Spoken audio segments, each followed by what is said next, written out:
নমস্কার বন্ধুরা, খাদ্যলোভীর পেজের তরফ থেকে আপনাদেরকে হ্যাপি নিউ ইয়ারের শুভেচ্ছা জানাই। আজকে বর্ষবরণের রাতে বানিয়ে নিলাম চিকেন তন্দুরি এবং চিকেন কাবাব। দেখুন, চিকেন তন্দুরি আপনাদের সাথে আমি শেয়ার করছি কিভাবে বাড়িতে কোনো রকম কোনো ঝুটঝামেলা ছাড়াই গ্যাসের ওভেনে আমি কিভাবে করেছি। এর জন্য প্রথমেই চিকেনের লেগ পিস এবং বড় চিকেনের পিস নিয়েছি।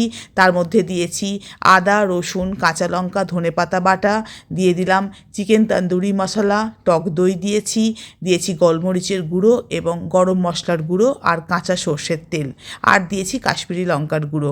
সব দিয়ে খুব ভালো করে ম্যারিনেট করে রেখেছিলাম 2 ঘন্টা। তারপর দেখুন, কড়াই বসিয়ে নিয়েছি। কড়াইয়ের মধ্যে দিয়ে দিয়েছি সাদা তেল আর অল্প একটু ঘি। সবটা যখন গরম হয়ে গিয়েছে তখন ম্যারিনেট করা যে চিকেনটা ছিল সেটা আস্তে আস্তে করে দিয়ে দিচ্ছি।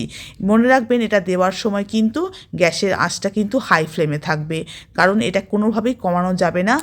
কমিয়ে রাখলে কিন্তু এই মাংসের থেকে বেশি করে জল বেরিয়ে আসবে। এবং এই জন্য দেখুন, এবার চাপা দিয়ে দিয়ে রান্নাটা করতে হবে, হাই হিটে করতে হবে এবং মাঝে মাঝে কিন্তু উল্টে পাল্টে এটাকে কিন্তু নাড়াচাড়া করে নিতে হবে। আমি ম্যারিনেট করা যে বাটিতে ছিল সেই বাটিটার একটু জল আমি এর মধ্যে একটু দিয়েছি। এবার এইভাবেই দেখুন যে তেলটা বেরিয়ে আসছে, তাতেই সেদ্ধ হয়ে আসছে। মাঝে মাঝে আমি এর মধ্যে একটুখানি ঘি ব্রাশ করে নিয়েছি। আপনারা এটা ঘিয়ের বদলে বাটারও ব্রাশ করতে পারেন। আমি ঘি দিয়েছি কারণ ঘি দিলে টেস্টটা আরও এনহ্যান্স হয়। এবং দেখুন কি সুন্দর কালার বেরিয়ে আসছে। এটার জন্য কোনো রকম অন্য কোনো যন্ত্রপাতির দরকার নেই, শুধুমাত্র আমরা কিন্তু গ্যাসের ওভেনেই আমরা এটা খুব ভালো করে বানিয়ে নিতে পারি এবং খুব খেতে টেস্টি হয়।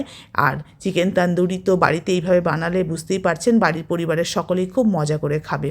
যখন সমস্তটাই হয়ে গিয়েছে, শুকনো হয়ে গেছে, তখন গ্যাসের ওভেনে কিন্তু এইভাবে একটুখানি পুড়িয়ে নিতে হবে, হালকাভাবে পুড়িয়ে নিতে হবে, তাহলে স্মোকি ফ্লেভারটা চলে আসবে।